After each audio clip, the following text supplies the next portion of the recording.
Cerchi un biglietto aereo? Scegli la libertà di viaggiare come vuoi tu. Prendi il Volo offre un servizio speciale per Dakar. Voli Neos, con partenze da Malpensa, Bergamo, Roma e Verona. Puoi scegliere le date che preferisci, decidere il numero dei bagagli e puoi pagare anche a rate. Inoltre possiamo offrirti anche altre compagnie aeree come Air Senegal, TAP Air Portugal, Royal Air Maroc e tante altre. Per info e preventivi chiama il numero 329 9855 000 anche via WhatsApp. Comprendi il Volo, puoi acquistare il tuo biglietto aereo in modo facile e veloce per un viaggio sicuro e conveniente. Prendi il Volo, scegli la libertà di viaggiare come vuoi tu. xam nga dafa am nit ñi lu ñuy jaawatle te jarul jaawatle xam nga diggante président ak premier ministre ay pouvoir amu si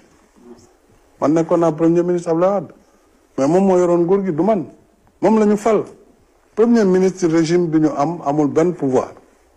kon nit ñi xam ko am na nag luñ ko dënk am na responsabilité amul pouvoir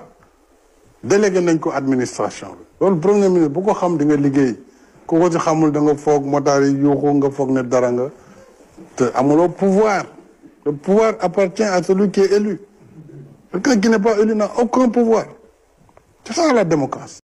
Le démarrage très prochainement des travaux de Ndayan. Le président directeur général de Dubai Port World l'a confirmé ce matin au Premier ministre Ousmane Sonko qu'il a reçu en audience tous les contrats afférents aux travaux. Vous avez une dette à la banque, mais vous avez besoin d'une nouvelle. Le démarrage très prochainement des travaux de Ndayan. Le président directeur général de Dubai Port World l'a confirmé ce matin au Premier ministre Ousmane Sonko qu'il a reçu en audience tous les contrats afférents aux travaux sont déjà signés. DP World, constructeur de Ndayan, se dit en phase avec la vision portuaire des nouvelles autorités. Nous écoutons à ce propos Sultan Ahmed bin Suleiman, PDG de DP World, au micro de Aram Dao. Nous avons fait le point avec Monsieur le Premier ministre, nous avons le point de l'évolution du projet de Ndayan, où nous en sommes aujourd'hui, quelles sont les attentes que nous avons pour le réaliser rapidement. Et c'était une très bonne réunion, on avait confirmé à Monsieur le Premier ministre que les travaux tous les contrats pour les travaux du port de Ndayan sont déjà signés.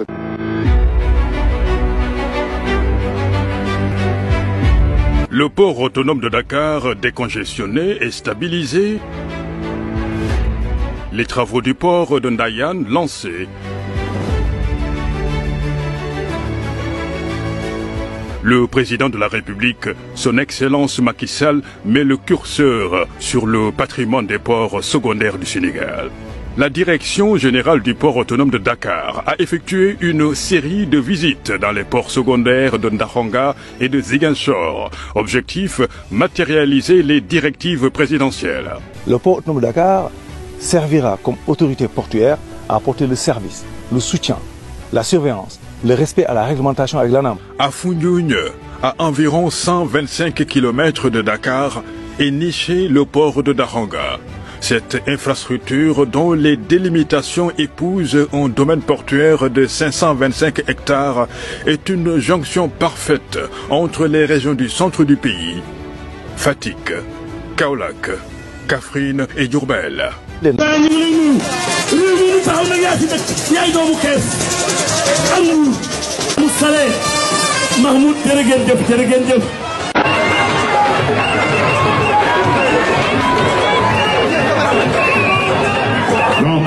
wax naa ni Barça xamatul ban Ndayan moo am ñu ngi teg port bi yal na nga fekke lépp tàccu leen ndeysaan président mi ngi ànd ak kilifa yi président teg na première xeer wi lii mu sàmm amul sax ci Afrique Sénégal rek la am.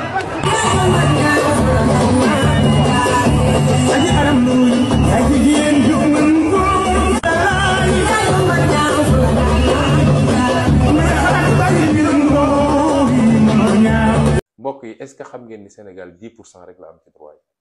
ak contrat boo munti jël Sénégal 10% la ci am mooy téeméer boo jël Sénégal fukk la ci am loolu ñàkk ful la ci sa bopp yow nga nekk ci ndóol ak ci coono ba yàlla xëy tàccu la nga sàggan ba ngay signé nee nga yow fukk rek doy na la. Bonjour Monsieur Ndao. Bonjour. Comment se passent les contrats pétroliers et gaziers? Les contrats pétroliers et gaziers sont un accord qui est signé entre l'État d'un côté et une équipe qu'on appelle un contractant, d'autre part constituée par une compagnie multinationale et notre société nationale Petrosen. Dans le cadre de cet accord, il est convenu d'une phase de recherche et d'une phase éventuelle de partage de production. C'est pour ça que le contrat pétrolier en vigueur au Sénégal s'appelle un contrat de recherche et de partage de production. Donc en phase de recherche, dans l'équipe, Petrosen a une part de 10%, mais n'effectue aucune dépense. C'est la compagnie qui effectue 100% des dépenses. Et en cas de découverte, l'équipe et l'État partagent la future production, donc sur la base de critères comme le niveau de production journalier. Tout cela pour dire que, au final, la part globale de l'État correspond à la part de Petrosen, aux impôts et taxes payés par la filiale locale de la compagnie et à la part propre de l'État. In fine, l'État se retrouve plutôt bien loti dans ces contrats. Et dans le cadre de ce partage, lorsque l'on cumule la part de l'État, la part de Petrosen qui appartient à l'État et les impôts et taxes qui sont récupérés par l'État, l'État du Sénégal est majoritaire dans les contrats. Mais là, on va renégocier. Yow yaa ngi wax waxu renégociation waxu goo sax lan la ñuy renégocier gis nga les contrats pétroliers au Sénégal bu leen sax sonn nous avons les meilleurs contrats en Afrique de l'Ouest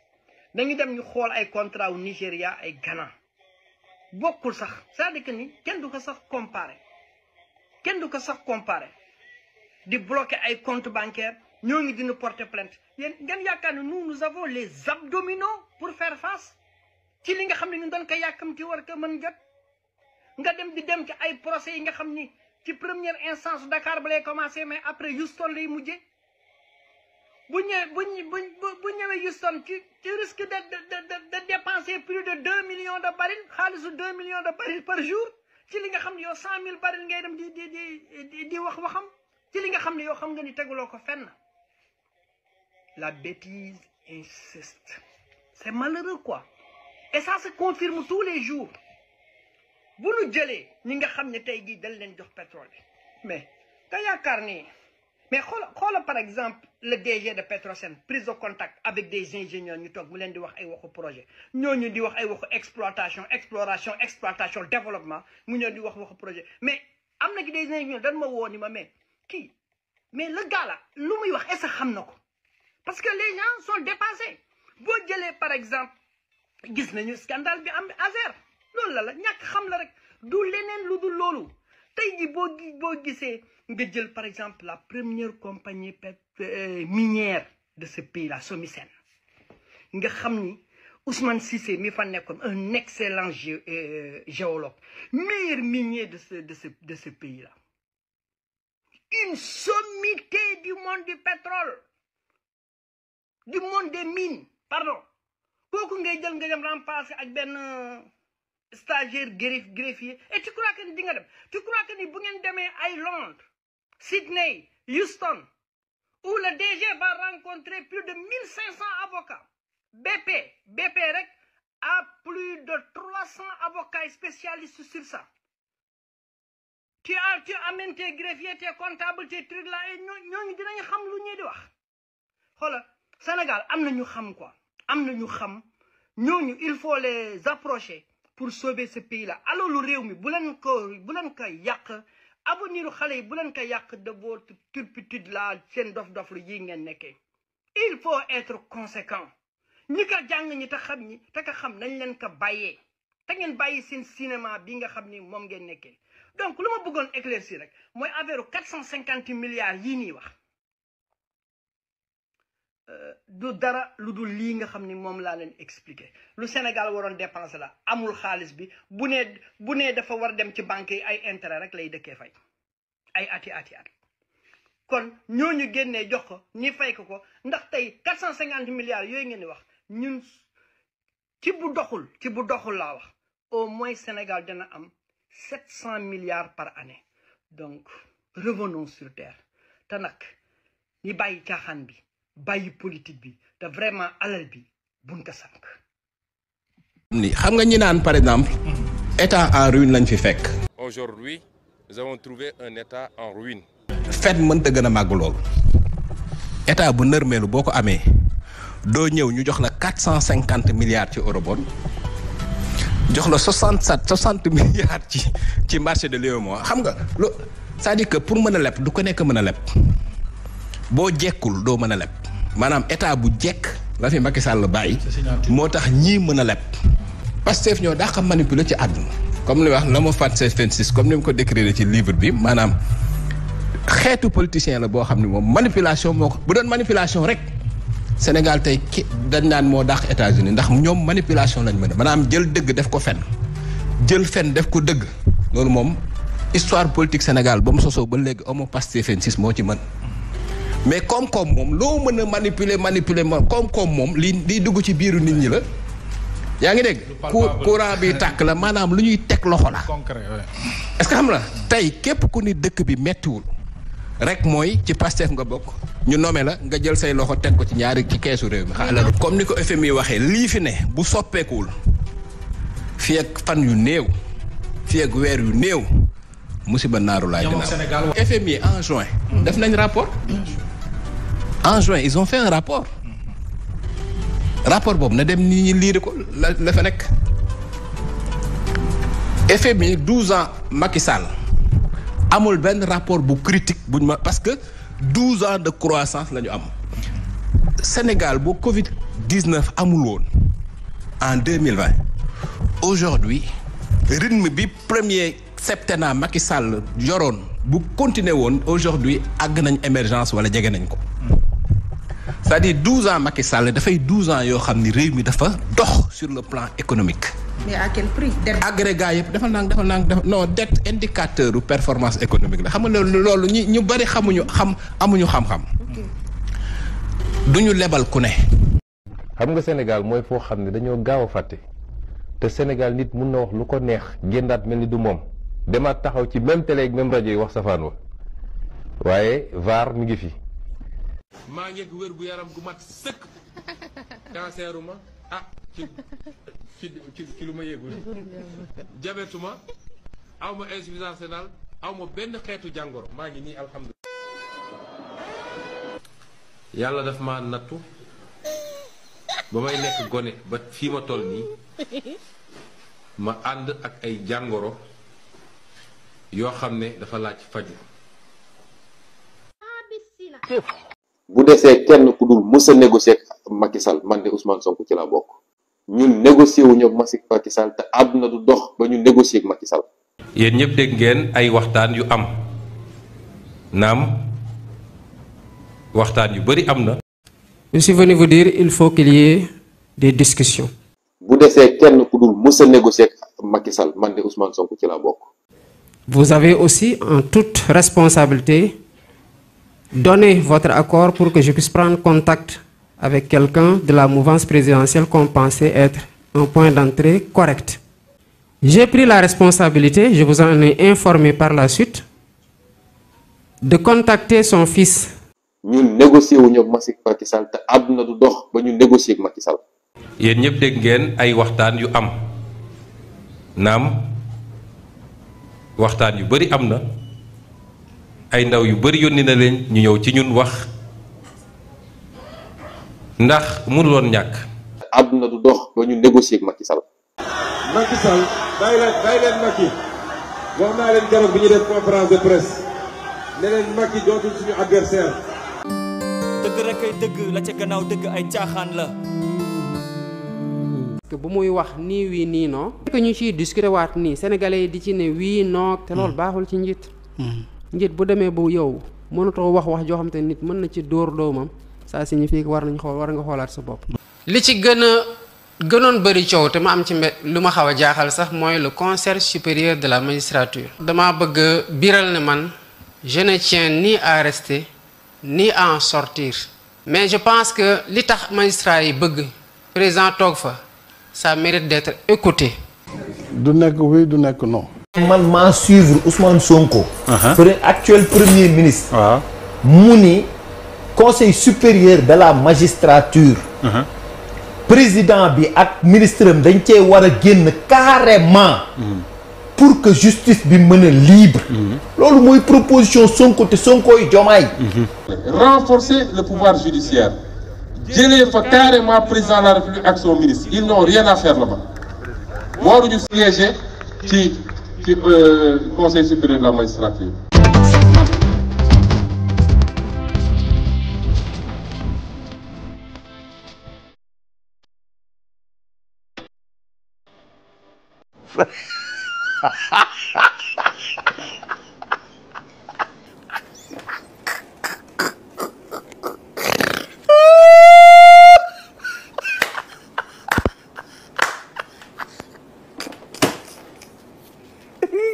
Viewers, apologize, I'm continue. bu ko defee ñun nga gis nit ñi di gërëmaate léeg-léeg nga gis man de feebaroon naa bay bëgg a dee waaye su dul woon première dame wala su dul woon président la wala léegi lii. Dieu sait que bi ma toogee ba tey ci li ma secourir ay nit ci ay opération ci ay leneen ak leneen tey dama xëy ñu ne ma telle personne opéré nañu ko alhamdulilah rabil alamin ma sant yàlla parce que loolu tamit xëy na bu ma ko deful woon mën na am ñooñu dañu am ci ku ñu def. man de li ma jàpp mooy lu mel ni caisse noire tuddewuñ ko nag ñoom caisse noire ndax léegi ñu ngi ko tuddee fonds spéciaux wala fonds politique. pour man lu araam la. moo tax si suñu réforme ñu proposé bokk na ci première réforme bi ñu proposé il faut supprimer ces caisses là. fonds politique yi day continuer kenn du ko supprimer. non dañu waxoon ne dañuy dindi fonds politique yi remplacer ko par des fonds secrets yoo xam ne dañ ciy waxtaan mu am au moins 2, 3, 4 personnes yoo xamante ne nañ xam de quoi il s'agit ak fan la dem mais ci lañ ciy def généralement ci ay actions yu ñu koy destiné dëkk bu ne am ko du loo xamante ne mën na nekk dans la place publique malheureusement. Sonkoy Diomaye de mooy Sonko Jalal Jama fu réew mi toll. ñun dafa ñuy fiyal ñun dañuy wax lu rafet ak lu neex am na ñoo xam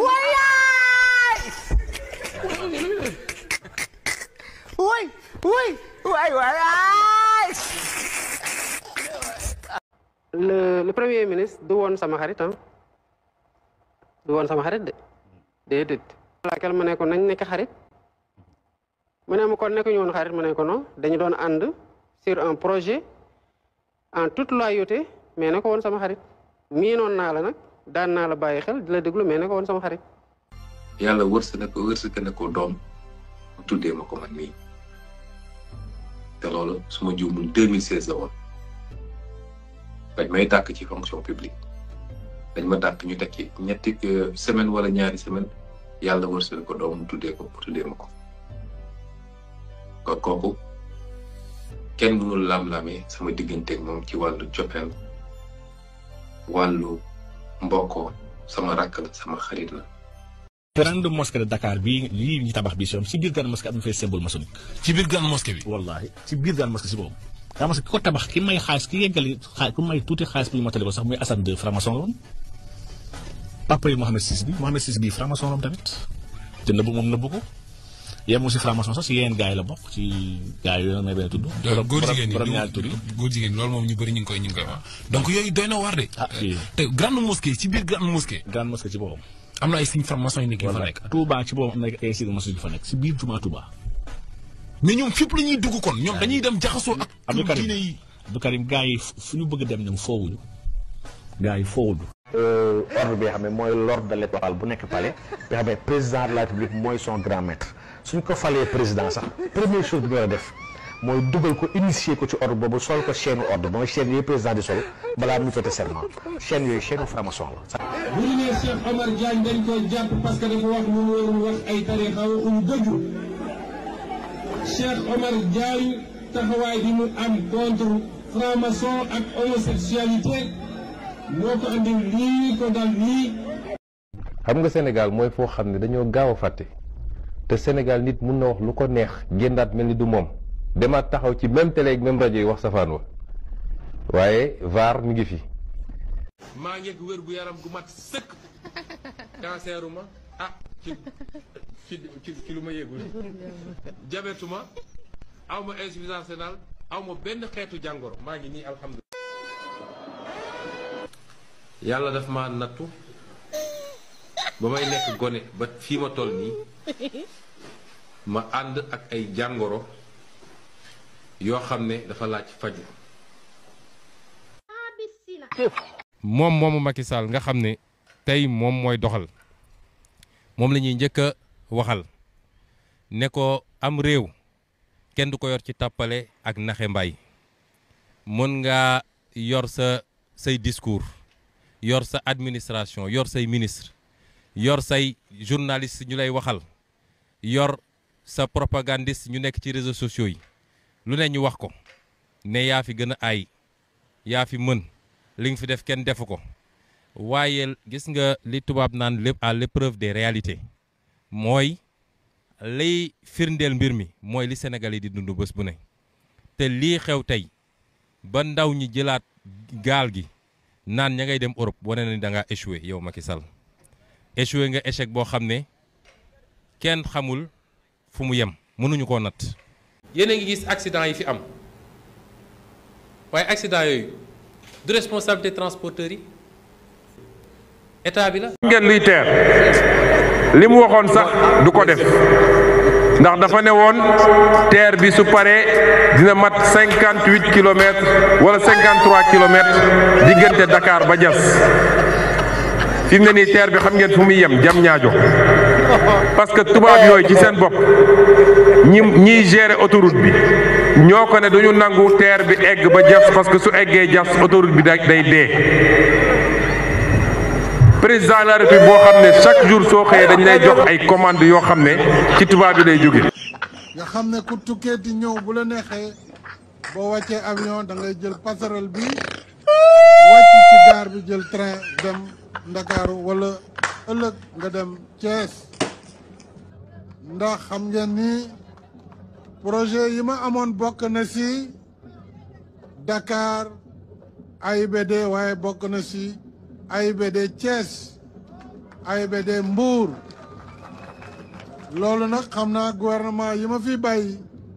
bu ci yàlla àndee boo leen wóoloo jàppale leen danañ leen tabaxal autorail bi ba Thiès tabaxal leen ko ba Mbour. mais man dama jàpp ni kilifa gu ni toll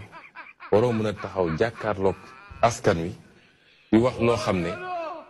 leer na ni bi nga ko wax loolu amut loolu Afrique rek lañ ko ñeme boo ko defoon Europe wala nga def ko feneen doo fanaan en tant que premier ministre. parce que homme d'état dafa am lu ñu xaare ci yow askan wi dafa soxla dëgg dafa soxla xam lu xew xam lan mooy dox ci réew mi. beneen misaal tey Sénégal am nañu pétrole gu bëree bëri waaye kenn xamul pétrole bu nañ koy gérer te déggoo kenn wax ci président Macky Sall moom ak ay nitam ñoo tëju di ko gérer liñ ci xam daal mooy 10% la ci Sénégal am jël nañu 90% yi jox ko. itam dañu toog tabax nañu seeni pipeline fële ci géej ga ci océan ba def pipeline buy duyal bateau yi war a yóbbu ñoom bitim réew. commencé nañoo yuqi. defar nañu pipeline yi ba pare dañoo trouvé exploité guñ. dama ne la tabax nañu pipeline yi ba pare ba li war a yebal bateau duyal bateau yi yóbbu ñoom nga xam ne ñun Sénégal maa ngi yow fi ñu toog du ñu xam ci géej ga la ñuy taxaw ñu duyal leen ñu dem ak pipeline bi war a andi biir réew mi lépp defar nañ ko ba pare. ñi xeeb liñ ci am nag ñu ci mel ni ñenn ci opposition bi ñoom jàpp nañ ni pétrole bi li coow li bari yëpp ay 10%. dañu xamul xam nga boo xamul da ngay laajte dara nekkul si laajte parce que boo nee pétrole bi 10% lañ ci am da nga xamul 10% bi li ko indi mooy loi bi ñu tuddee code pétrolier loi bi daf ne ndëgam wut pétrole dafa nekk activité bu bëri risque compagnie internationale yi ñoom ñoo koy def ci àdduna bi yëpp ñoom ñoo jël risque bi dem léeg-léeg ñu investir ay milliards ba pare perte dem wuti feneen am kon jamono ji nga xam ne ñëw nañu ba ñu jox leen permis ala kuliyaalin Petrosen bi nga xam ne mooy suñu société nationale day am 10% pour mën a lu tax ñu jox ko 10% du ci génnee dërëm mais dina permettre mu nekk ci conseil d'administration yi dana ko permettre lépp lu ñu def ci wàllu technique comité technique yi wala comité financier yi moom mu toog di seetaan di fekk parce que ëllëg bu ñu amee lépp lu ñu fa dépensé woon dañ koy rembourser donc looloo indi 10% yi bu ñu demee nag ba ay la yéwén découverte am ñu évaluer ko ba xam ne lii dinañ ko tàmbali exploiter su boobaa code pétrolier nee na mën nañ dem déjà ba 20% directement Petrosen wala 18% bu dee gaz bi la mais loolu dafa wutee encore ak li nga xam ne mooy ñëwaat ci état bi loolu Petrosen la te Petrosen état bi moo ko moom à 100% donc lépp lu Petrosen moom état moo ko moom waaye état li mu gën a moom bu ñu tàmbalee exploiter mooy baril bu génn TVA bi taxe ñuy fay état bi fa lañ koy jëlee de sorte que boo boolee taxe yi ak li nga xam ne mooy suñu wàll ñun ci production bi dana dem ba bu ñu doxalee tuuti la ci état bi am dana ëpp foofu la nga xam ne moom la compagnie bi di am waaye mbir mi du mbirum ay 10% ak yooyu ku def loolu c'est que wax dëgg yàlla comprendre woon mbir mi ni muy doxee. Très bien. Excellence le président.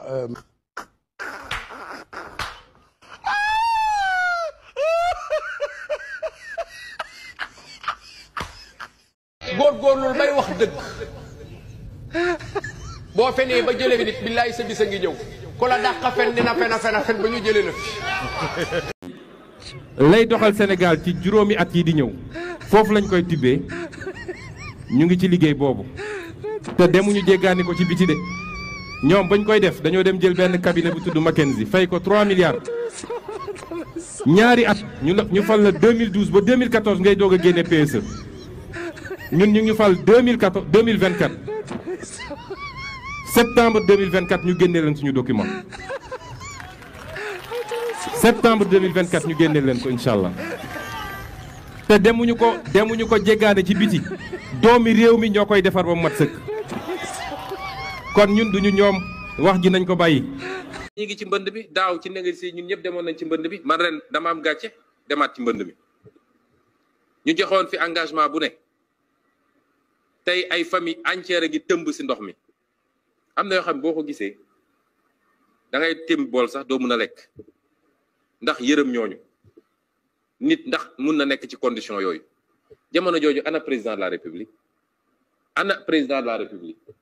Sénégal est-ce que amati na président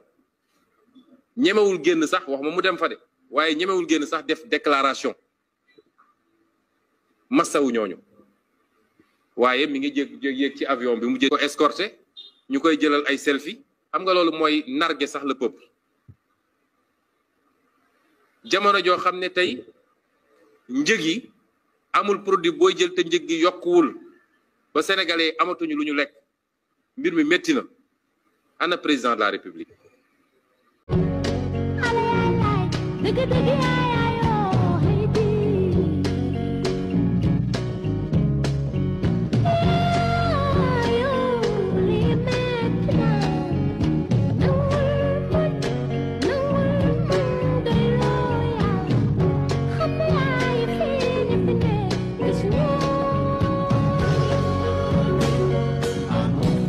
اللهم يا رب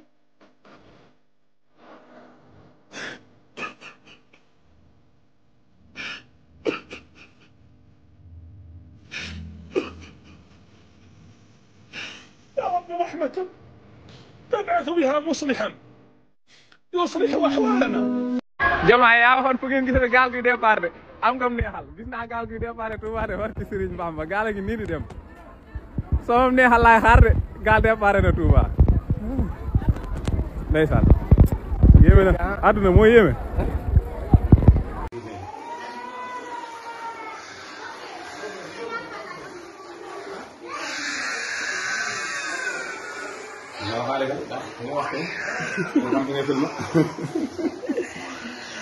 waaw bokk daara yi ne jur couleur la daara sëñ Muxtaar Ñaŋ ngeen ko nii de ñeg sëñ Muxtaar Ñaŋ baa ngi nii ndox mi bari na loolu yéeme na mboolem téere yi fi nekkoon na yàqu na mboolem téere yi fi nekkoon na yàqu na imaan la lool.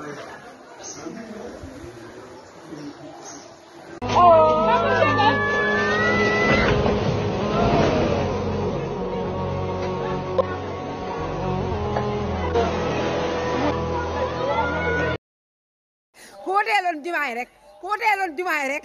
doo wax ku joxoon sa carte jumaay rek wool jumaay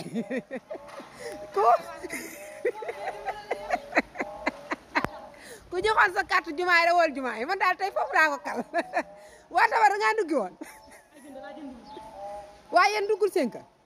yéen duggul seen kër ay yéen kay si kër ñoom maam Fatou Ndiaye kay ñoo ci gën a métti ak téyeen waa Tafa Sey loolu la wax ah sañ bu mee nelawul moom it ndox mi dafa bari de man kay lii moom mosuma koo gis yéen tamit seen kër ga gis naa ko ah man daal ñu joxoon seen carte jumaay ku joxoon sa ñu ngi signalé ni taw yu am doole yi wàcc fu mel ni Touba am na image yu ñu ma woon yoo xam ne li muy firndeel rek mooy dina am lu bëri lu muy yàqal ay nit te ñooñ ñu war leen taxaw am na lu ñu ci doon def sax waaye ñu bàyyi ci xel te dugalaale ko ci xalaat yi ñuy xalaat fii ba tax nag yooyu yëpp boo ko dajalee ñu gis ni ñi fi nekk ñëpp di liggéey ci yooyu ñoo ngi ci def seen kéem kattan waaye liggéey bi il faut ñu gën koo ñoŋal il faut ñu gën koo organiser ndax boo seetee dafa mel ni kuréel yi am na kuréel yu bari yoo xam ne kenn ku nekk yaa ngi sa ruq di def li ngay def te buñ ko fexe woon ba ñu lënkaloo ci liggéey bi dina gën a am résultat. mu bokkoon ci waxtaan wi dex yi nga xam ne day fees bay tuuru di yàq lu baree bari ñu gën ko nemmeeku ci gox yi nga xam ne dañoo jege fleuve Sénégal ak fleuve Gambie yàggul dara Matam. D'une certaine dame qui s'appelle Adji Sarr. À cette occasion, je voudrais dire que ce n'est pas Benno Bokk Yakaar qui tient le carnet de rendez-vous de Sweet Beauty Salon. C'est pas nous qui donnons les rendez-vous. C'est pas nous. Donc nous n'avons absolument rien à voir avec une affaire qui est strictement privée. Il ne faut pas aussi prendre les Sénégalais pour moins intelligents qu'ils ne sont. Les gens se lèvent, prennent leur rendez-vous dans des salons et ils vont librement. Nous n'avons rien à voir avec là-dessus. Nous ne savons pas d'ailleurs où ça se trouve. Ce n'est pas nous qui donnons les rendez-vous là-bas, ce n'est pas Benno.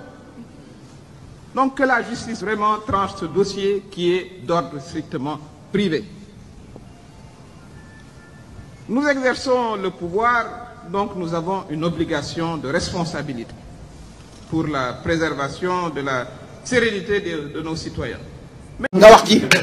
kon loolu lu ñu ci développé danañu ci yegg si ndax il est quand même responsable de beaucoup de choses quand il était ministre des finances xam na loolu kon yow jekkoo pour di attaquer qui que ce soit Amadou xam nga ko bu baax a baax jàll naa nag ci alal ju bari ji nga xam ne moom lañ ne moom nga yor te mosoo góor ni si yenn ab fonctionnaire nga woon maa la mës di ëppi salaire fukki yoon man saa fay lii nga yor de di ko dépassé moom xalaatu ma ko géntuma ko sax ne mën naa ko yoon sax jëlal na kon li nga xam ne mooy li war a am mooy ancienne responsabilité yooyu bés dina ñëw nga mën cee nga wax cee expliquer sa bopp.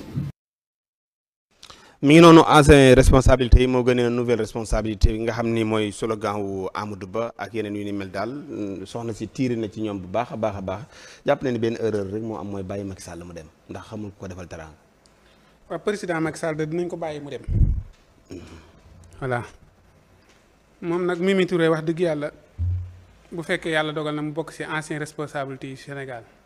moom ci la bokk. ci bismillah doon fi ministre de l'intérieur lu bëri jaar ci loxoom mu yore fi ay poste di doxal bi mu fi génnee ci gouvernement bi yeggul te mbooleem ñim naan nañ xool liñ leen dénkoon moom moo doonoon seen kilif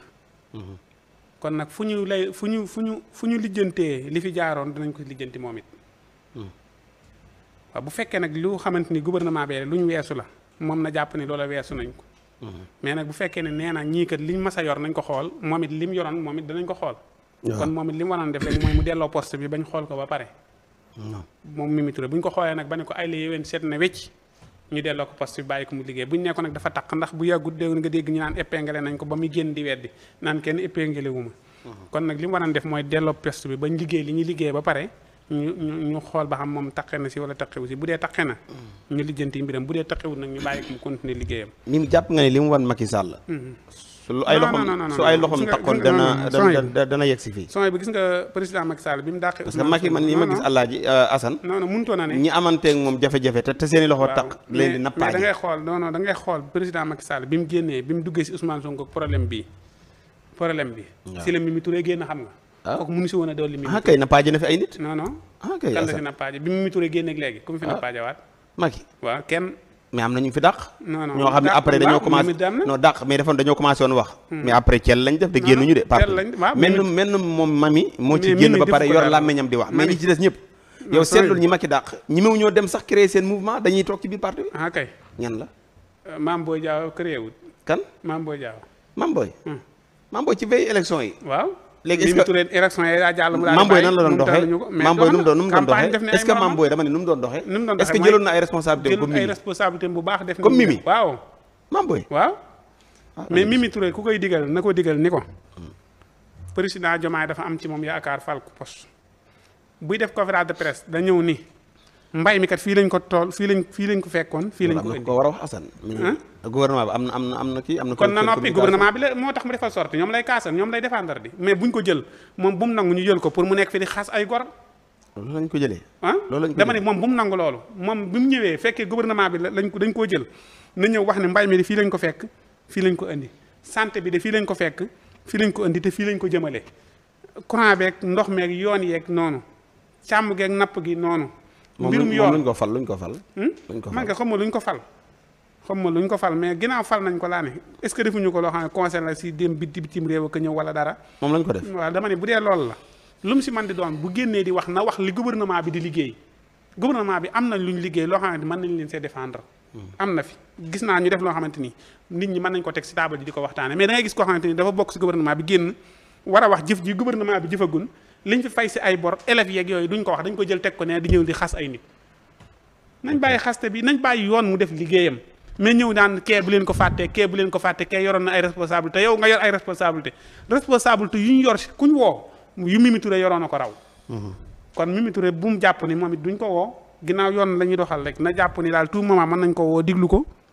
kon na bàyyi noonu yoon na def liggéeyam te moom bu génnee mu défendre gouvernement bi ci li gouvernement bi liggéey te bàyyi ñi dal seen kaw dafa dal si ay nit la ñëw di leen xas di leen dal si seen kaw warul dal seen kaw non moom ñoom ñoo ànd liggéey bi ñoom ñaar lépp lu ñu def ñoo ko ànd mais politique la mais wërta politique xam nga dal ci kaw nit mooy dal ko jotuñu dara mais ñii muy dal ni dañoo jotee gouvernement bi fëluñu ko pour muy politique dañ ko far pour mu liggéey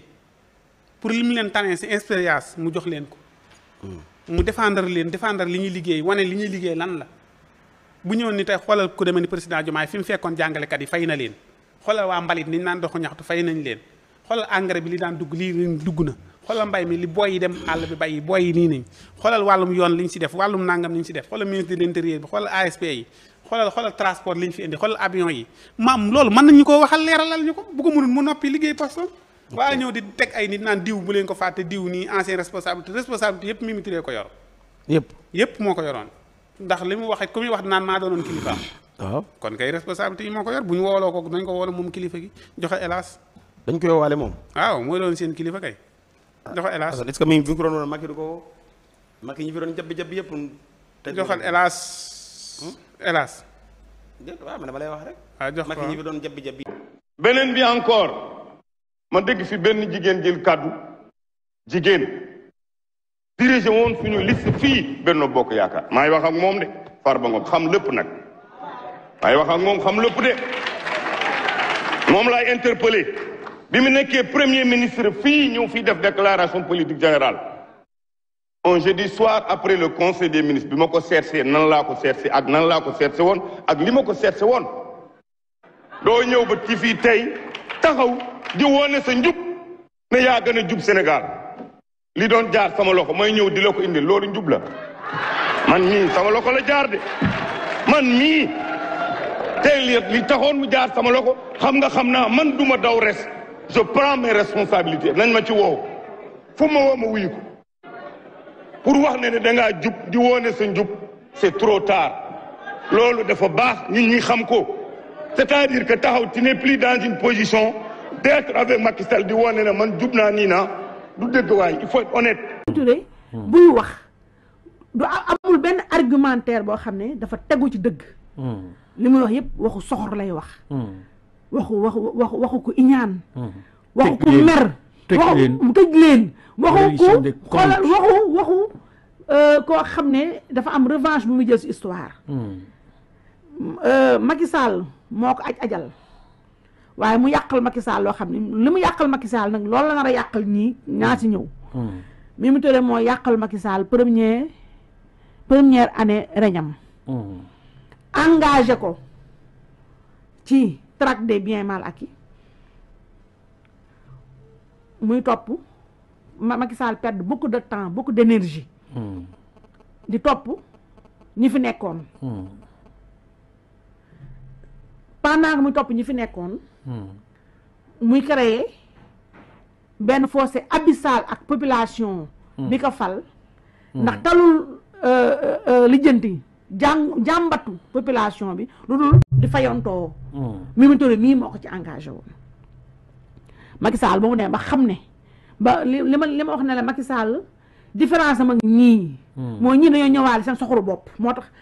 dinañ prospère ak Mimi Touré suba la ñuy xam ne def nañu erreur Macky Sall ba mu ñëwee dugg ci lële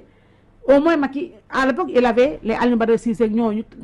avant mi séparé ak ñooñu xamal ko ne fi nga dugg baaxul mu dem arrière xam nga ba mu arrière ci la ñu dégg ne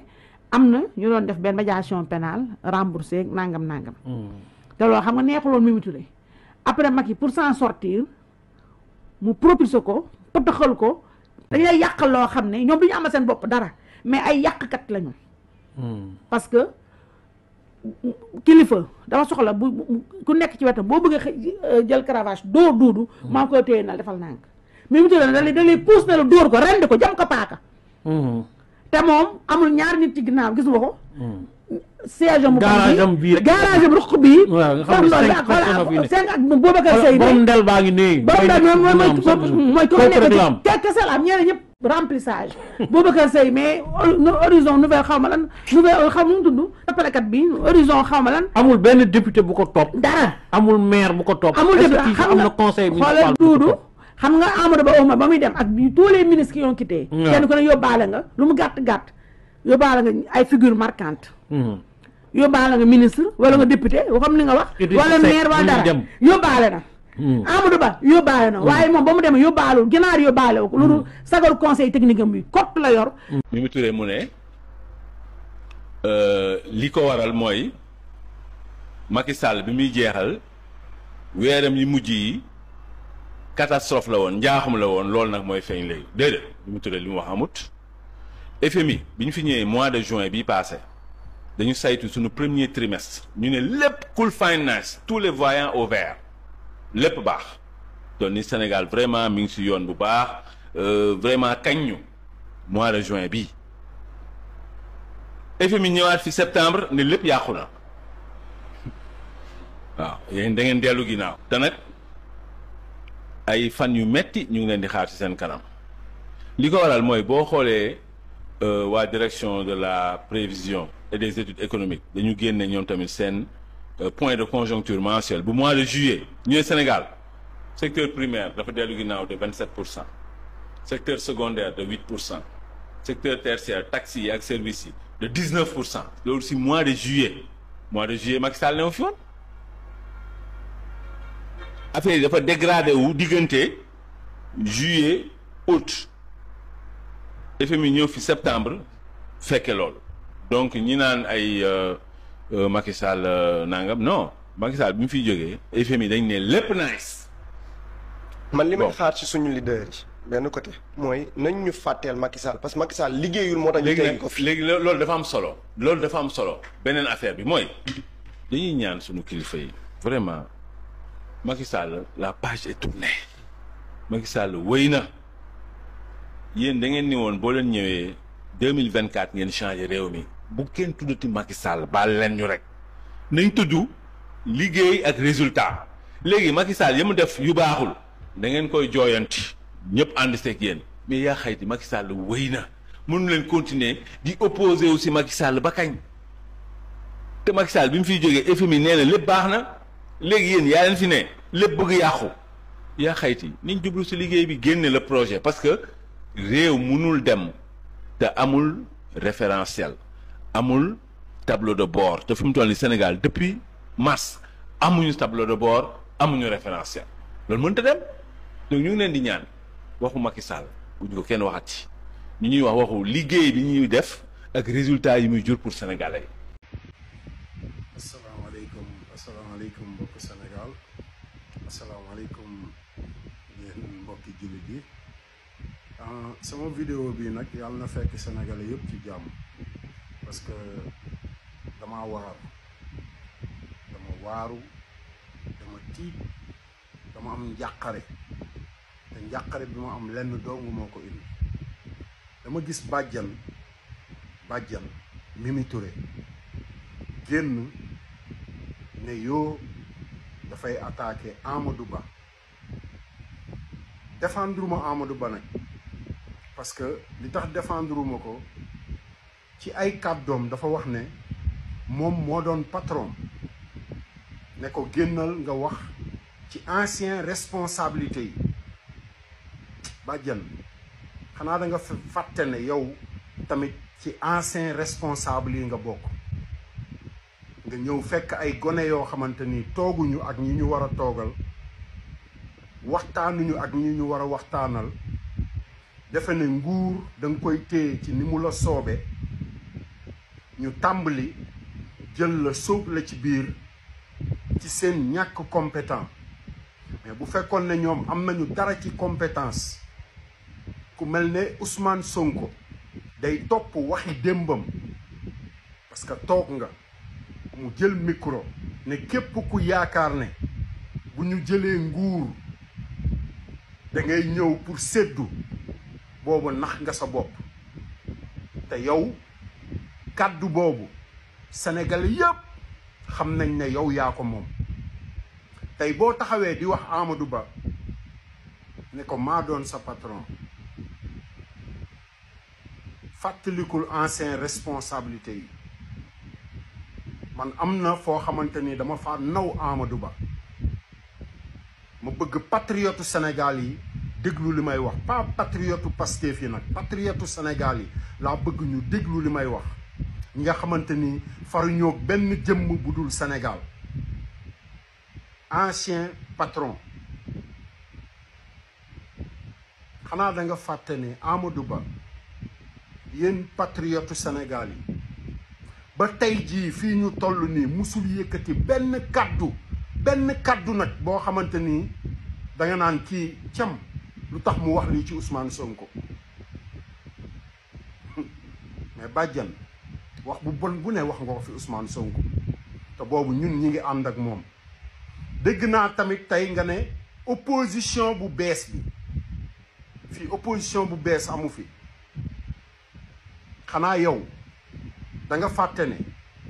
ci responsable yu démb yi ci nga bokk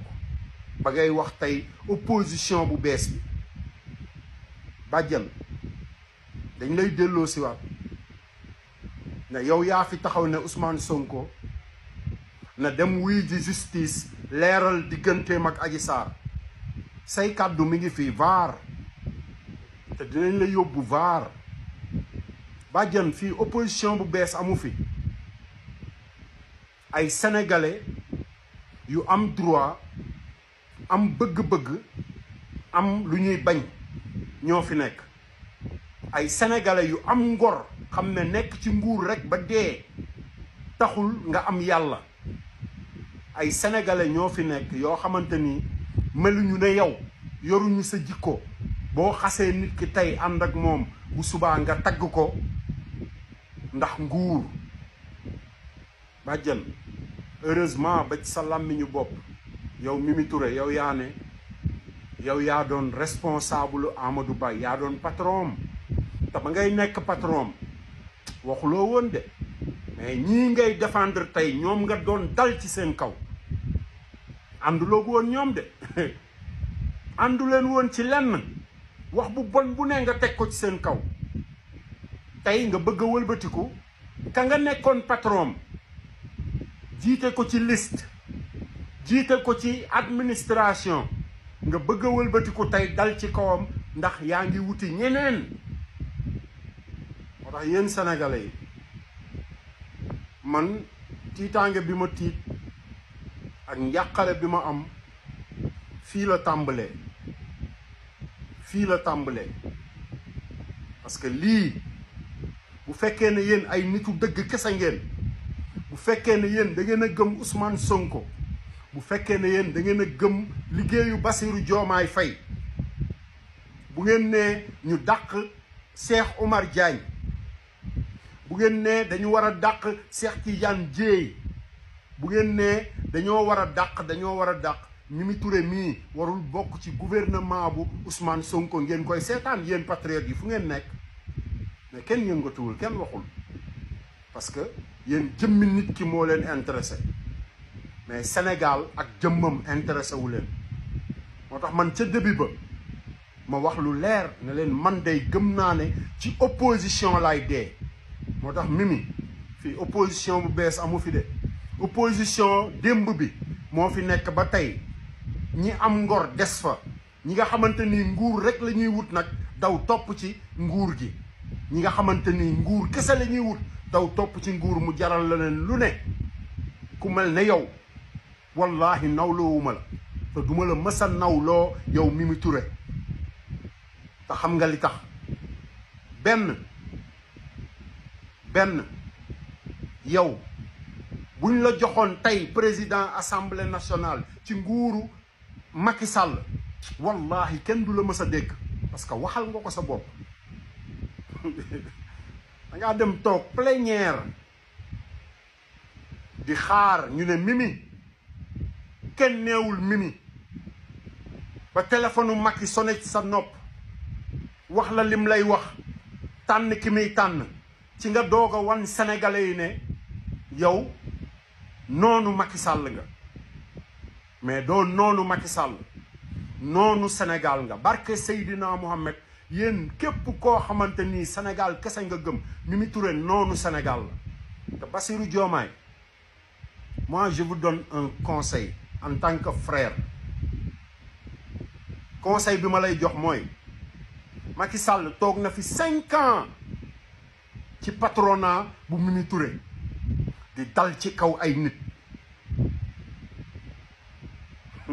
di dal ci kaw ay nit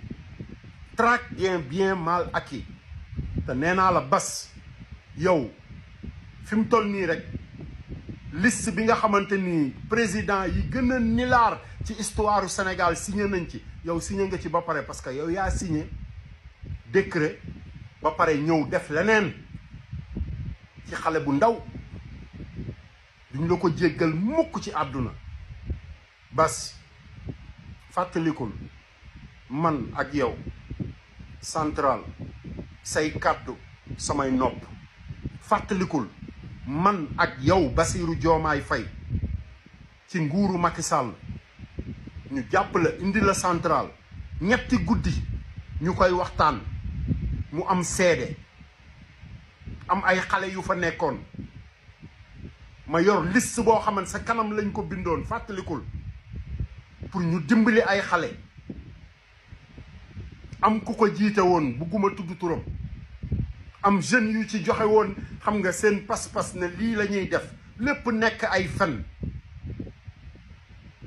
nga jóge foofu yow nekk président de la République bu Sénégal fàttalikul ngir jëmmi Rasulullaay fàttalikul pour nga xam yow ci ban niveau nga nekk te nga jéem a defar sa ginnaaw bañ a defar ginnaaw keneen Bas Diomaye Diakhar Faye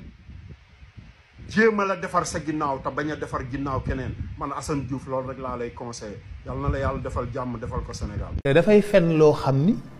ñi muy jàkkaar lool ñépp xam nañu moom mii day fen te moom it ci boppam normalement logiquement war na xam ni lii may wax ñii may taxawal kat xam nañu damay fen mais du ko déranger quand même n'empêche que day continuer di fen comme la Ngor Sow waxoon xam nañ ni day fen te moom xam na ni ñun xam nañ ni day fen te ñun xam nañ ni moom xam na ni ñun xam nañ ni day fen te pourtant il continue de mentir mi ngi continue di fen rek day sànn indi nañ fii liñ naan toolu courant daanaka ci Sénégal lañ ko njëkk a gisee mu def lu tolloog juróomi téeméeri milliards pour jàppale njëgu électricité bi ba nga xam ne bii bokk nañ ci réewu Afrique yi nga xam ne ñoo gën a bëri courant waaye liggéey wi it day xal di continuer mënoon nañ limite li mu jot a def ci hôpital li mu jot a def aussi ci ay université ak ci ay yoon ak ci ay forage loolu yëpp it dinañ ko waxtaane ak li mu def ci këru diine yi ak ci bâtiment yi nga xam ne defar na ko ba ci kër Labbe ca Ziguinchor foo dem ci Sénégal gis fa liggéeyu président de la République moo tax ñun coalition Benno Bokk Yaakaar dañuy ñaan ñu woteel président Macky Sall pour mu am majorité bu yaatu ci élection wu 31 juillet yi bu weer wi deewee bu ko defee mu mën a continuer liggéeyam liggéey wi nga xam ne lim nañu ko te dinañu ko waxtaanee ci fan yi nga xam ne moom la ñuy ne ci campagne bi ndax liggéeyu président de la République suñu président wu coalition foo dem teg ci sa bët jërëjëf. bi nga xam ne moo wane vision wu président Macky Sall bi mu am ci Sénégal ndax ba mu gisee ne Dakar xat na Dakar pour mu noyyi day jafe mu créer une nouvelle ville ñu gis toutes les infrastructures lii aussi tënk na vision bi président am fonctionnaires yi nañu newe woon Dakar ci building bi demoon na it ba mënatuloon a nekk mu créer les nouvelles sphères ministérielles ñoom ñëpp ñu ne fi le stade bu bees bi dernière génération ñu tuddee ko président Abdoulaye Wade daanaka amul fenn ci Afrique train express régional bi dana ñëw ba fii continuer ba aéroport loolu Sénégal soxla woon na ko lu yàgg ñëw nañu tey fii ci université Amadou Mahtar Mbow diggante 1960 ak 2012 président daanaka multiplié na par 3 li nga xam ne mooy infrastructure universitaire yi comme université du Sine Saloum UVS ak lu tolloog 60 000 étudiants booy seet UVS tey université virtuelle du Sénégal mooy université bi gën a rëy ci Sénégal université aussi bu Sénégal oriental ñu ngi koy tabax ak ay espace numérique ouvert yoo xam ne yi 14 régions bu ci ne am nga ci bu njëkk ba da nga daan jëlee jóge fa nga nekk di toltolaan xale yu bëri yu amoon xel seen njàng mujj yàqu ndax amuñu woon mbokk yu leen mën a fat ba ñu jàng kon président ci wàllu équité territoriale appliqué na ko aussi fii nga xam ne mooy secteur enseignement supérieur boole na ci nag aussi institut supérieur d'enseignement professionnel dafa am solo ba am na 8 li ñu tuddee ISEP yoo xam ne ñu ngi dox xale yi dinañ ci mën a jàng yoo xam ne yii ci affaire u ingénieur la ci affaire u science ak yu ni mel daf fi fekk ay centres universitaires régionaux Thiès Bambey Ziguinchor mu soppali leen université moderne tey xale yi nga xam ne ñooy amee bac ci région yooyu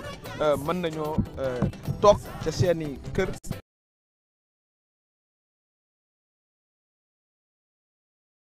leen gis ñoom it ñuy gis seen i wayjur ñu former leen fa ñu doon ay ingénieur doon ay avocat doon ay professeur ci wàllu aussi ni sunu étudiants yi di dunde président da cee indi coppite bu rëy a rëy 4800 lits looloo fi amoon 1960 ba 2012 boo leen xayma mu andi tey ci jamono ji ñuy wax 12000 lits yokk bourse yi bourse étudiants yi mu ngi ko fekkoon 18000 dem 65000 yokk aussi aide sociale bi dafa jógee 60000 dem 100000 francs mu dem sax ba prévoir hôpital de niveau 2 boo xam ne bii université Cheikh Anta Diop lay dal di doon. ñu dégg démb député Ousmane Sonko di wax jël Facebook am ne voilà mu ngi woo xale yi ñu génn ci mbedd mi dox jëm xaw ma fan dañ demuñ fenn sax moom ci boppam demul fenn sax ba mu ko waxee ba tey ma nga gërëm toog voilà doomu jàmbur yi nag moom ni mu ko gisee mooy moom bu jàppee ne am na loo xam ne lii xëy na du li mu bëgg mu woo doomu jàmbur yi ci mbedd yi ne leen ayta leen ñu dee ñëw leen yéen ngeen dee bu amee lu mu bëgg nag parce que nag boobu après kenn du ko dégg mais loolu c'est pas acceptable c'est scandaleux li tubaab naan scandaleux loolu kenn mënu ko nangu ndax Sénégal dëkku jàmm la démocratie dafa yomb ay sart la tegu bu élection jotee ñu wote waaye moom ni mu ko gisee mooy woon nit ñi wala génn leen doon ñeenti téeméer xam nga ñaari téeméer yu junne yi nit dañuy dox jëm fii jëm fële maanaam bëgg a indi tasaaroo réew mi nag moom war naa xam ne mënu koo taal tey mënu koo taal guddi mënu koo taal bëccëg Sénégal moo mag Ousmane Sonko Sénégal Ousmane Sonko dana politique ba jeexal bàyyi ko fi loolu moom aussi dañu bëgg mu leer naa ñi ci boppam moom it ne fii jàmm ak salaam moo fi am nit ñi teg mbir yi ci wàllu démocratie ñu jël droit bi jiital ko bu ñu demee élection nit ñi voter librement waaye bëgg a indi fitna parce que nag moom li ñuy bëgg a wax nag mooy nitu fitna la moom li mu jàpp mooy li mu bëgg bu amulee nañu indi fitna nit ñi génn ci mbedd mi seen bakkan yi loru loolu Sénégal mënu ko nangu Sénégal quand même ay décennies dafa am ñu liggéey pour stabilité bi dafay nekk fi muy suñu kilifa diine yi mooy leader politique yi nga xam ne xeex nañ fi pour am démocratie mooy soxna yi nga xam ne aussi liggéey nañu pour mu am parité pour que ñu mën a participer ñoom tamit donc loolu bu fekkee ne dañ ci liggéey plus de 60 ans 62 ans bi Sénégal nekkee Sénégal ba léegi benn nit maanaam moom mënta tas Sénégal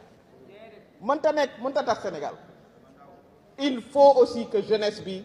ñu comprendre loolu ndax ñoom lay woo toujours jeunesse bi muy woo nag bu ngeen xoolee seen liste yi ñoom newuñ ci de defuñu ay jeunes ci seen liste gis nañ sax ñoom seen i xëccoo ñiy bàyyi ñiy gedd et cetera waaye moom bu fekkee ne am na lu mu soxla rek mu ne jeunesse bi bàyyi leen seen i atelier bàyyi leen seen i voilà seen njàng bàyyi leen seen salon de coiffure fekk leen ma ci mbedd mi waaw loolu mun c'est inacceptable parce que nag ku Sénégal ñor la lay njëkk a ñor mooy stabilité ak jàmm surtout bu ñu xamee Sénégal environnement bi mu nekk jàmm jooju li koy indi mooy démocratie bi ñu topp waaye nag ne ci talibé yi menacé te lii muy wax nag mu xam ne tiitalul kenn kooku moom loolu moom it bu ko xamoon dana ci noppalu amul kenn ku mu mën a tiital wala ku mu mën a xoqatal amul parce que nag fii aussi c'est un pays de droit waaye nag militant yi toog fii te ne ci Sénégal yépp kenn ñàkku ci fay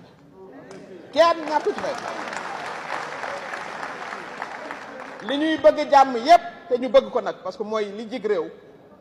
am na yoo xam ne yi kenn du ko nangu te jeunesse bii ñuy woo ci mbedd mi dañu xam ne ñoom li leen soxal mooy ñu mën a jàng mooy ñu mën a faju mooy ñu mën a am formation mooy ñu mën a am liggéey kon débat bi na porté ci loolu ñun li ñu nar a def mooy ànd ak fulla ak fayda waxtaan ak sénégalais yi wax leen suñu ay proposition ci domaine yi ma leen wax muy emploi maanaam xëyu xale yi te président di ci góorgóorlu bu baax a baax mooy électricité te ñu xam ne depuis 2012 vraiment bari na luñ ci faj muy infrastructure amut foo mën a dem ci Sénégal te léegi amoo yoon muy ndox muy cadre de vie voilà muy jigéen ñi aussi suñu aada ak suñu cosaan aussi ñu sàmmal ñu ko aada jàmm la aada diisoo looloo tax démocratie sénégalaise vraiment am taxawaay bi mu am kon loolu moom ci boppam tuuti na pour yàq Sénégal tuuti na ci yàq Sénégal sax kenn da ko mënu la yàq kon loolu it bëggoon nañ ci waxtaan ak askan wi vraiment wax leen ne ni ma ko waxee ñun accepté nañ li conseil constitutionnel décidé dinañu dem ci ay élections voilà dinañu organiser. Faut-il être du PASTEF pour travailler dans un ministère au Sénégal? C'est en tout cas ce que semble suggérer une récente sortie du ministre sénégalais de la Santé. En effet, Dr Ibrahima Sy a laissé entendre que dans le recrutement d'agents au ministère de la Santé, qu'il écartait tout CV dont le propriétaire n'est pas membre du parti PASTEF, le parti au pouvoir au Sénégal. Vous savez, personne ne peut forcer personne en matière de politique. Le secret, c'est juste avoir une stratégie politique avec une démarche qui peut séduire les personnes afin qu'elles acceptent de nous suivre et partager notre vision. Mais ce n'est pas pour placer les personnes au devant. Et ça, j'accorde une importance capitale au niveau de mon ministère parce que à chaque fois que je reçois des CV, la première des choses que je fais, c'est de vérifier si le candidat est du PASTEF ou pas. Parce que ma priorité, ce sont les gens du PASTEF. A déclaré le ministre en Pulaar. Des propos qui ont provoqué la colère des internautes. Après la publication de cette vidéo qui est devenue virale, le ministre de la Santé, Ibrahima Sy, qui est accusé de clientélisme politique, de discrimination et est fortement critiqué. À la suite de cette polémique, Ibrahima Sy a reprécisé sa pensée dans un post sur le réseau social X, affirmant, je cite, « Je ne pense pas que cela soit un délit de promouvoir un cadre de PASTEF. » Il ajoute: à mon avis, si des gens de notre parti disposent des qualités humaines et professionnelles requises pour certains postes, ils doivent pouvoir les occuper comme tout bon Sénégalais. À compétences égales, je ne pense pas que cela soit un délit de promouvoir un cadre de PASTEF qui est aussi un Sénégalais bien méritant, a-t-il écrit sur Twitter, poussant des internautes à s'interroger sur leur chance d'intégrer la fonction publique sénégalaise s'ils ne sont pas membres du parti au pouvoir. Autant dire que cette dernière sortie n'a pas calmé les internautes, bien au contraire. En juin dernier, Alioune Tine, le président d'Africa Jom Center, une organisation de la société civile, disait, je cite, « On a l'impression qu'il se met en place petit à petit un État pastéfien, faisant notamment référence aux nominations en cascade aux postes stratégiques de nombreux membres du parti PASTEF. » Alors, le parti ou la patrie? Donnez-nous vos avis en commentaire. Ministre bu nilaar boo xam ne làkk français bu leer sax mënu ko wax ci Assemblée nationale. Je disais, certains adversaires auront vite fait de nous taxer d'antifrancisme primaire. Loin s'en faut. Désolé, je n'ai pas mes lunettes, mais vous comprendrez. Loin s'en faut. Nous sommes d'ailleurs, dès lors que ces présidents de la République satisfassent n'honore pas ce pays. Phényléthanone. Vous savez, les noms scientifiques là, c'est compliqué. Dans les habits que je portais ce jour-là, une toxicité. Une toxicité. Toxicité. 2 points. Le chloroacétophénone, le juge qui s'appropriera du dossier pourra aller écrire au laboratoire ou se présenter au laboratoire. Il trouvera tous les éléments au niveau cervical. Au niveau du cerveau donc. Parce que je crois que ce n'est pas la même chose. Paralysante et anesthésiante dans l'esprit, velléitaire et des menaces à peine violées. Voilées, je l'ai dit. Avec pour objectif et oui, les choix et positions discriminatoires d'un directeur qui a fini de décortiquer, de détricoter l'harmonie sociale dans notre espace universitaire. Rien que pour plaire au prince. Nous demandons aux autorités de coude de revenir sur leurs fonctions principales de protection des étudiants au lieu de porter les habits de politiciens. Le campus social nous appartient à nous tous et personne ne peut nous contraindre à quitter notre lieu de résidence habituel. La coordination de PASTEF-ICAD tient à informer l'opinion nationale et internationale. Excellence linguistique et intellectuelle. Notre pays a rayonné sur la scène internationale, porté par une génération d'hommes et de femmes qui maîtrisaient la langue de Molière avec une élégance inégalée. Mais aujourd'hui, cet héritage est en danger. Ce que nous avons bâti avec fierté semble s'effondrer sous le poids de l'incompétence. Diomaye Faye, président du Sénégal, représente tristement cette dérive. Lors de ses apparitions publiques, il peine à s'exprimer correctement en français, suscitant l'inquiétude et l'embarras. On constate aujourd'hui au niveau de la CEDEAO que les portes du dialogue sont certes fermées, mais qu'il ne nous faut pas non plus fermer les fenêtres et tirer les rideaux. Quand c'est vous qui venez à Dakar,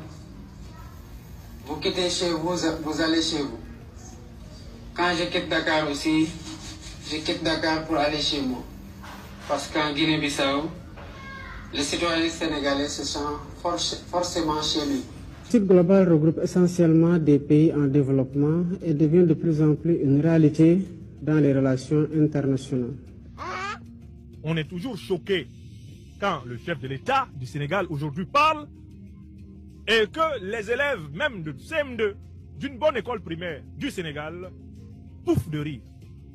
Yassine Fall, ministre de l'intégration africaine et des affaires étrangères, est censé être la voix du Sénégal sur la scène internationale. Le Sénégal est un pays qui mange, où nous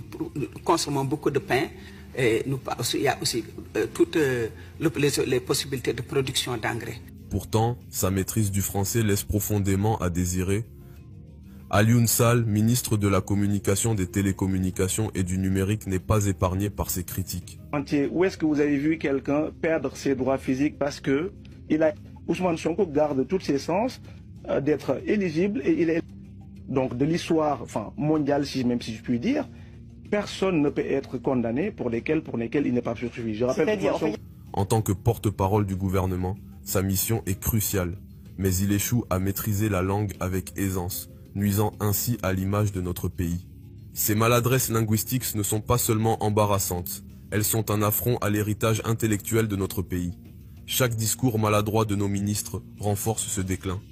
L'évolution du train de vie de l'État farata la ci ñun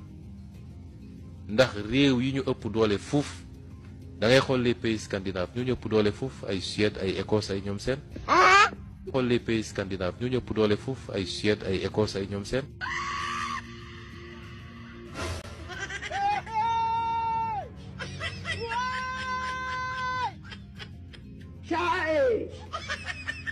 Et ce n'est pas seulement nous, Sénégalais, qui sommes concernés. Nos voisins africains, autrefois admiratifs, se moquent désormais de notre pays. Mettez Diomaye sans un document devant une assemblée. Mais vous allez entendre des énormités toutes les 2-3 minutes. Dans la construction rhétorique, la construction syntaxique, dans la maîtrise des références, des catégories théoriques de l'agir politique. Diomaye, je le regrette, il est le président des Sénégalais, mais il est dans l'histoire des présidents de la République du Sénégal le plus inculte. Le prestige du Sénégal se désagrège sous nos yeux. Ce que Senghor a construit, ses dirigeants sont en train de le détruire sous le regard désabusé de la communauté internationale. Il est temps de se poser la question, comment en sommes-nous arrivés là? Comment avons-nous laissé notre héritage être ainsi bafoué? Mais tout n'est pas perdu. Sénégalais, réveillez-vous. Exigeons des dirigeants à la hauteur de notre héritage. maa bi dina teg numéro vert maanaam fenn foo xamante ne ku fa nekk mën na faa woote te bu ko jaree sax dinañ ci teg ay neexal pour ñi nga xamante ne ñooy yoole ñi bëgg a dem dinañ sowee bakkan waaye dinañ am tamit ni ñu leen neexalee ndax ñu mën a xam ne lii ñu nekkee di ko xeex gouvernement bi kese doyu ci ndax gouvernement bi mënul nekk ci plage bu ne waaye ku ne ci plage yor fa sa téléphone gis ay nit ñu dem xamal ne jéego toll nii war na ci mën a am kon sa res bi dee ci géej gi ku mu naqari rek nga bëgg mu faju jàppal ci procès bii ñii di wasin ci hôpital yi di am doom di faatu wala ñàkk gu metti gii wala ñàkkum xëy mi wala leneen ak leneen kum naqari Sénégal nga ne da ngaa bëgg mu faju tamit dëgg procès Pastef a ngi nii ñëwal nga jàpp ci. Et Pastef a des communicants dont beaucoup sont des illettrés à peine surmontés. Ils sont en train de transformer la communication de Pastef en un tas d'immondices. Par exemple, des gens qui parlent au nom de Pastef se permettent d'insulter le papa et la maman des gens. Un parti de gouvernement ne peut pas avoir des militants qui s'attaquent à l'honneur des parents. Dans l'éthique africaine, on n'insulte pas les parents des gens, même quand on n'est pas d'accord avec eux. Sonko et Diomaye ont désormais les partisans les plus grossiers de la toile sénégalaise. La banalisation de la communication de Pastef. La grossiérisation. Hein? C'est une communication qui est devenue une communication de caniveau. Les arguments des partisans de Pastef sur les réseaux sociaux sont des arguments à vomir. Si je vous montre ce qu'ils viennent m'écrire en inbox Messenger, vous vous demandez comment ces gens-là ont pu prétendre changer quelque chose au Sénégal. Je critique Ousmane Sonko. Je critique Diomaye Faye. Je ne m'attaque ni au père de Sonko ni à sa mère. Je ne m'attaque ni au père de Diomaye ni à sa mère. Les partisans de Sonko et Diomaye passent leur temps à insulter les parents des gens, à insulter les parties génitales de nos mères sur les réseaux sociaux. Et vous savez pourquoi ils font cela? C'est par faiblesse intellectuelle. Ils ne peuvent pas participer à la joute dialectique, rhétorique. Ils ne peuvent pas s'affirmer sur le plan de l'argumentation politique. Pourquoi? Parce que ils sont comme Diomaye et Sonko, largement incultes. Ce sont des médiocres. Le débat sur le panafricanisme entre Sonko et Kémi Séba sur une chaîne de télévision sénégalaise a révélé l'analphabétisme idéologique de Sonko.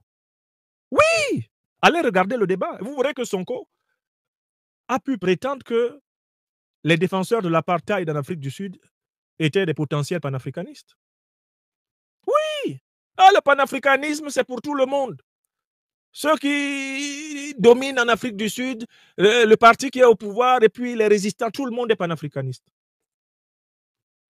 Quant à Bassirou Diomaye Faye, tout le monde sait que si, chez nous à Yaoundé, Bassirou Diomaye Faye fait partie des gars pour lesquels on a élaboré une phrase. À la fac, les gars qui étaient très faibles, ils copiaient tous les cours sur un tout petit document, un petit caractère pour tricher lors des examens. Et ce document, dans lequel le cours était copié en tout petit, parce que facile à dissimuler dans les chemises, dans les pantalons, dans les jupes, on appelait ça le bord, le bordereau, le bord. Et donc, les tricheurs avaient une devise, c'était l'homme n'est rien sans son bord. Mettez Diomaye sans un document devant une assemblée, mais vous allez entendre des énormités toutes les 2-3 minutes. Dans la construction rhétorique, la construction syntaxique, dans la maîtrise des références, des catégories théoriques de l'agir politique. Diomaye, je le regrette, il est le président des Sénégalais, mais il est dans l'histoire des présidents de la République du Sénégal le plus inculte. Il n'y a jamais eu avant Diomaye un président inculte à la tête du Sénégal. Je vous le dis aujourd'hui, les pastéfiens, Diomaye, c'est un président inculte. C'est ça qui fait peur. Et quand on dit que Diomaye se tait, je dis que c'est la meilleure solution. Parce que Diomaye, il n'en a pas assez dans le casque. C'est peut-être un bon inspecteur des impôts, mais pas plus. Ne lui demandez pas de parler, parce que s'il parle, on va pleurer. Senghor, on peut le critiquer. Il était cultivé. Abdou Diouf, on peut le critiquer. Il est cultivé. Maître Abdoulaye Wade, Wallahi Bilaye, on peut le critiquer, il est cultivé. Mais à partir de Macky Sall, la culture a commencé à s'effondrer. Mais même Macky Sall, il est plus cultivé que Diomaye. Mais voilà, au niveau culturel, Macky est au-dessus. Je sais que les partisans de Sonko n'aiment pas la vérité. Ils vont insulter encore mon père, ma mère, ma grand-mère, mes ancêtres, mes aïeux, ils vont insulter. Maroc amul pétrole, amul gaz, amul dara. La directrice générale de l'Office national des hydrocarbures et des mines, ONIM, Amina Bankadra, a indiqué, mercredi à Rabat, que 67 puits ont été forés au Maroc au cours de la période 2000 à 2022. L'habitude est une seconde nature. L'habitude est une seconde nature. Maroc amul pétrole, amul gaz, amul dara. Un géant israélien, sur les côtes marocaines, avec le soutien notable de Yariv Elbaz, une figure emblématique du monde des affaires au Maroc. NewMed Energy, précédemment connu sous le nom de Delek Drilling, a annoncé en février dernier son implantation au Maroc. Leur objectif ? Lancer un projet ambitieux d'exploration de gaz naturel au large de Bouche-d'Our, promettant une avancée considérable pour le secteur énergétique du royaume. L'habitude est une seconde nature. Maroc amul pétrole, amul gaz, amul dara. Plusieurs sociétés internationales spécialisées en prospection pétrolière et gazière confirment que le sous-sol marocain est riche en gaz naturel. En témoigne d'ailleurs la découverte de Sound Energy, la plus importante jamais réalisée au royaume du Maroc. grande mosquée de Dakar bi lii ñu tabax bi ci biir grande mosquée am fay symbole maçonnique ci biir grande mosquée bi wallahi ci biir grande mosquée ci boobu grande mosquée ko tabax ki may xaalis ki yeggali ku may tuuti xaalis bi motali ko sax muy Assane II franc-maçon la papa yi Mohamed VI bi franc-maçon la tamit te nëbb moom nëbb ko yemu si franc-maçon sax si yeneen gars yi la bokk ci gars yi may benn tudd góor jigéen loolu moom ñu bëri ñu ngi koy wax donc yooyu doy na war de te grande mosquée ci biir grande mosquée ci boppam am na ay signes franc-maçon yu nekk yu fa nekk. Touba ci boobu am na ay signes franc-maçon yu fa nekk si biir jumaa Touba. mais ñoom fépp la ñuy dugg kon ñoom dañuy dem jaxasoo ak. Abdou Karim gars yi fu ñu bëgg dem ñoom foowuñu.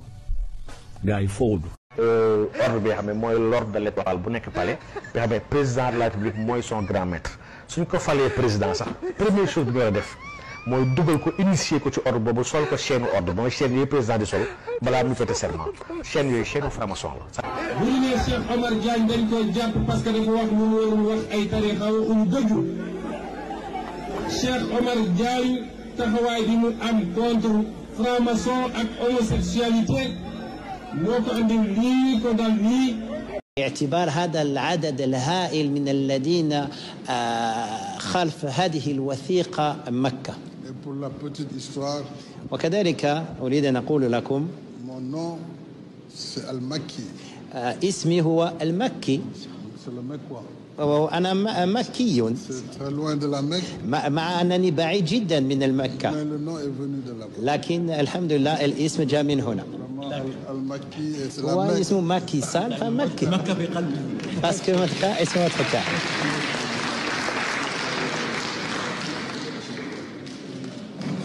علماء وثيقة مكة المكرمة. Les savants de la charte de la Mecque. يعلمون ماذا قام به خامته. Ils savent exactement les efforts que vous avez entrepris. هذا من تواضعه. Et bien sûr tout ceci revient à votre modestie. L'histoire retiendra cette date du samedi 11 novembre 2023, ce jour où le président Macky Sall est devenu la première haute personnalité à recevoir la plus prestigieuse distinction du monde musulman. On demande au Tout-Puissant d'accorder, de vous accepter toutes vos actions. Entre éloges et marques de gratitude, où l'expression d'un besoin naturel se fait ressentir, c'est l'ensemble de l'œuvre du président Macky Sall au service de l'islam et de ses valeurs qui est ainsi récompensé et couronné de succès.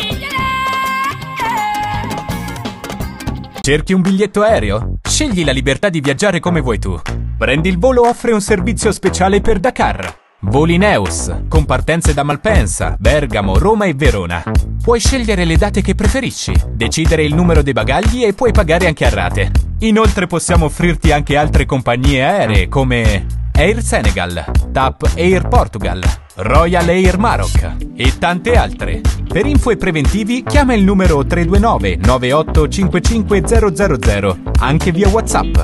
Comprendi il Volo, puoi acquistare il tuo biglietto aereo in modo facile e veloce per un viaggio sicuro e conveniente. Prendi il Volo, scegli la libertà di viaggiare come vuoi tu.